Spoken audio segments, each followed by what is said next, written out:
बिस्मिल्लाहिर्रहमानिर्रहीम। अस्सलाम वालेकुम। नवीद चौधरी स्वीडन से। इस वीडियो में पैगाम तो मेरे अपने ज़ाती जो बचपन के दोस्त हैं, जो मेरे यार हैं, जो मेरे क्लास फेलो हैं, उनके नाम है। लेकिन उससे पहले मैं तमाम लोगों को एक पैगाम देना चाहता हूँ कि हमने बचपन से ये बात सुनी और हमें मौलवियों ने और जितने भी लोग थे उन्होंने कहा कि जो सुकून है वो किसी चीज़ में नहीं है मगर अल्लाह के ज़िक्र में है। मगर हमें ये बिल्कुल किसी मौलवी ने आज तक ना एक्सप्लेन किया, ना बताते हैं, बल्कि हमें सिर्फ़ नमाज का, सिर्फ़ तस्बीह का, सिर्फ़ टोपी का, सिर्फ़ ख़त्म का, इन चीज़ों का बताया गया। और हमें ये कभी बताया ही ना गया कि सुकून। और जब मैंने कोशिश की, मैंने तस्बीह भी पढ़ी, मैं नमाज भी पढ़ता हूँ, हर एक चीज़ कोशिश करता हूँ कि सारी इबादतें करूँ, लेकिन जो सुकून था उसको मुझे समझ नहीं आ रही थी कि ये सुकून क्यों नहीं आ रहा। लेकिन फिर अचानक जो है वो सुकून मिलना शुरू हो गया। वो सुकून कब मिलना शुरू हुआ, ये मैं बात आपके साथ शेयर करता हूँ कि सुकून जो है वो ना तस्बीह पढ़ने से, ना नमाज पढ़ने से, ना रोज़े रखने से, ना उम्रा पे जाने पे, किसी चीज़ से नहीं मिला। इस वक्त तक नहीं मिला जब तक इन तमाम चीज़ों में जो कुछ पढ़ते थे उनको समझा नहीं। और जैसे ही उनको समझा, जब मैंने ये बात इस पर मुकम्मल गौर किया कि सुकून तो अल्लाह के ज़िक्र में है, तो वो ज़िक्र, सबसे बड़ा ज़िक्र क्या है? सबसे बड़ा ज़िक्र है ला इलाहा इल्लल्लाह मुहम्मद रसूलुल्लाह। और जब मुझे मुसलमान होना ज़रूरी क्यों है? इसलिए कि मैं अल्लाह के अहकामात पर अमल करूं। और अल्लाह के अहकामात पर मैं कैसे अमल कर सकता हूं कि जब तक मुझे अल्लाह की किताब की समझ ही ना हो, जब तक मुझे यही ना पता हो कि मैं जब 5 टाइम नमाज के लिए खड़ा होता हूं तो मैं पढ़ क्या रहा हूं। तो फिर मैंने जब इसको कुरान पाक को तर्जुमे से पढ़ना शुरू किया, यकीन करें कि मौलवी 100%, 1% नहीं कह रहा हूँ, 100% इस बात में गलत हैं जब वो आपको कहते हैं कि कुरान पाक को कभी खुद तर्जुमे से ना पढ़ना वरना आप गुमराह हो जाओगे। ये बिल्कुल झूठ है और ये बिल्कुल जहालत है। बल्कि अगर कोई मौलवी जो चाहे जितना भी बड़ा आलम है, मैं बड़े अदब के साथ अर्ज़ करता हूँ कि वो जाहिल है, उसने शायद फिर कुरान को खुद गौर से नहीं पढ़ा। और मैं आपको बताता हूँ कि जब मैंने ये चीज़ें पढ़ी तो उनमें से मुझे ये समझ आई कि सुकून कैसे मिलेगा। सुकून इस तरह मिलेगा कि जब अल्लाह पाक की ज़ात के हुक्म को आप अपनी ज़िंदगी में इम्प्लीमेंट करते हो।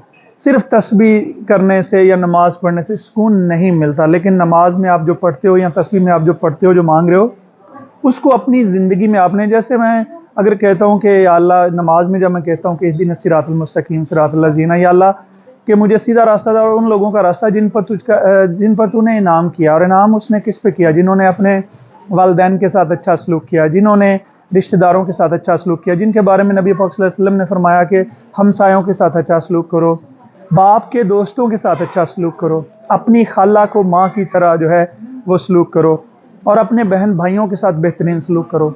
तो जब मुझे ये सारी चीज़ें समझ आईं तो फिर मुझे ये भी समझ आई कि सुकून इस चीज़ में भी है कि आप अपने बचपन के जो दोस्त हैं, मैं 1998 से रोज़गार में लगा हुआ हूँ, अपनी ज़िंदगी को बेहतर करने में लगा हुआ हूँ, और सन 2000 से मैं पाकिस्तान से निकला हुआ हूँ।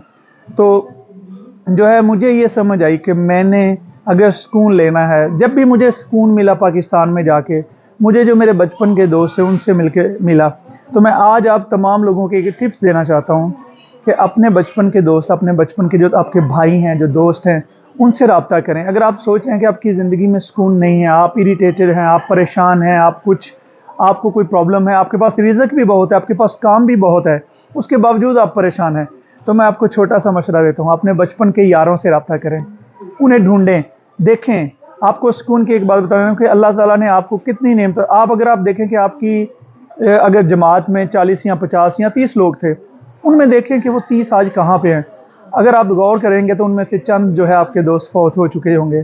तो आपको अल्लाह का शुक्र है कि या अल्लाह, मैं इस वक्त ज़िंदा हूँ, मुझे तौबा का भी मौका है, माँ बाप की खिदमत का भी मौका है, बहन भाइयों की खिदमत का भी मौका है।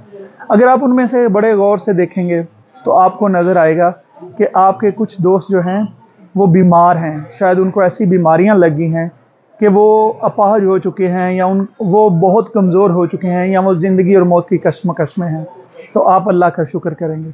उसके बाद आपको कुछ ऐसे दोस्त आपकी क्लास में नज़र आएंगे कि जो शायद क्लास में तो बहुत लायक थे, बड़े पढ़ाई में भी तेज़ थे, उस वक्त बहुत इंटेलिजेंट थे, लेकिन वो ज़िंदगी की दौड़ में बहुत पीछे रह गए हैं। शायद गुर्बत उनको बहुत कमज़ोर कर दिया है, शायद वो बड़े स्ट्रेस में हैं। اور آپ کو کچھ ایسے بھی دوست نظر آئیں گے جو اپنے گھر گھرستی میں اس قدر کھو گئے ہیں کہ ان کے بال بھی اڑ چکے ہوں گے، ان کے چہروں پہ چھائیاں بھی پڑ چکی ہوں گی اور وہ بڑے پریشان ہوئے ہوں گے۔ تو میں آپ کو یہ چند چیزیں جو ہیں میں آپ کو بتا رہا ہوں کہ اپنے دوستوں سے رابطہ کریں، اور پھر جب آپ دوستوں سے رابطہ کریں تو کوشش کریں کہ اگر ان میں سے کسی کو آپ کی ضرورت ہو، جتنا ہو سکے، پیسے سے ہو سکے، اچھی بات سے ہو سکے، کسی تحفے سے ہو سکے، جتنی میری اور آپ کی اوقات ہے اتنا ان کے لیے کریں۔ تو یہ پیغام میرے بچپن کے دوستوں کے نام ہے کہ اگر میرا کوئی بھی دوست، میرا کلاس فیلو، میرا بھائی جو اس ویڈیو کو دیکھے تو آپ مجھ سے پلیز رابطہ کریں۔ میں اپنا نمبر بھی آپ کو دوں گا، آپ مجھے میسج کریں، جس بھی سوشل میڈیا پہ آپ میری یہ ویڈیو دیکھیں آپ مجھ سے رابطہ کریں، آپ میرا نمبر لے لیں، آپ مجھ سے جو ہے بات کریں۔ اگر آپ کو کوئی پریشانی ہے تو ہو سکتا ہے میں آپ کی کچھ ہیلپ کر دوں، ہو سکتا ہے میں آپ کی کچھ، جتنی میری اوقات ہو یا جتنی میری حیثیت میں ہو، میں اتنی مالی حیثیت میں آپ کی ہیلپ کر دوں۔ آپ کو ہو سکتا ہے میں کوئی قرض دے دوں، ہو سکتا ہے میں آپ سے صرف بات کر لوں، ہو سکتا ہے ہم ایک دوسرے کے کام آ جائیں، ہو سکتا ہے آپ مجھ سے اچھی پوزیشن میں ہوں اور آپ مجھے مدد کر دیں، آپ مجھے کہیں گائیڈ کر دیں، آپ مجھے میرے کاروبار میں، میرے بچوں کے متعلق، میرے گھر کے متعلق، میرے والدین کے متعلق مجھے کسی چیز کے بارے میں گائیڈ کر دیں، یعنی کہ ہم ایک دوسرے سے بات کریں۔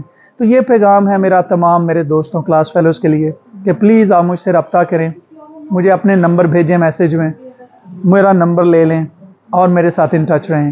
اور میں تمام لوگوں سے درخواست کرتا ہوں آپ بھی یہ کر کے دیکھیے، انشاءاللہ تعالیٰ آپ کو بھی بہت سکون ملے گا آپ کی زندگی میں۔ اور میں آپ کو ایک آخری بات بتانے لگا ہوں، رزق جو ہے جب آپ اس میں دوسروں کو شامل کر لیتے ہیں تو یقین کریں یہ بڑھتا ہے۔ یہ میری زندگی کا پوری جتنی اب تک زندگی گزاری ہے اس کا صرف یہی نچوڑ ہے کہ رزق تب بڑا ہی تب ہے جب اس میں دوسرے لوگوں کو ساتھ میں شامل کیا ہے، ورنہ رزق کم ہوتا جاتا ہے، کم ہوتا جاتا ہے، کم ہوتا جاتا ہے۔ اس میں سے اگر آپ کے پاس پیسہ بہت زیادہ بھی ہو لیکن اس میں اتنی برکت نہیں ہوتی کہ آپ کے ذہن اور آپ کے دل میں سکون پیدا ہو۔ تو اللہ تعالیٰ ہم سب کو جو ہے وہ ہماری مدد کرے، ہم سب کو ایک دوسرے سے پیار محبت کے ذریعے ایک دوسرے سے رابطے کرنے کی توفیق عطا فرمائے۔ تو میرے جتنے بھی تمام دوست ہیں، میرے بچپن کے یار دوست ہیں، میرے کلاس فیلو ہیں، وہ تمام مجھ سے رابطہ کریں۔ بہت شکریہ، خدا حافظ۔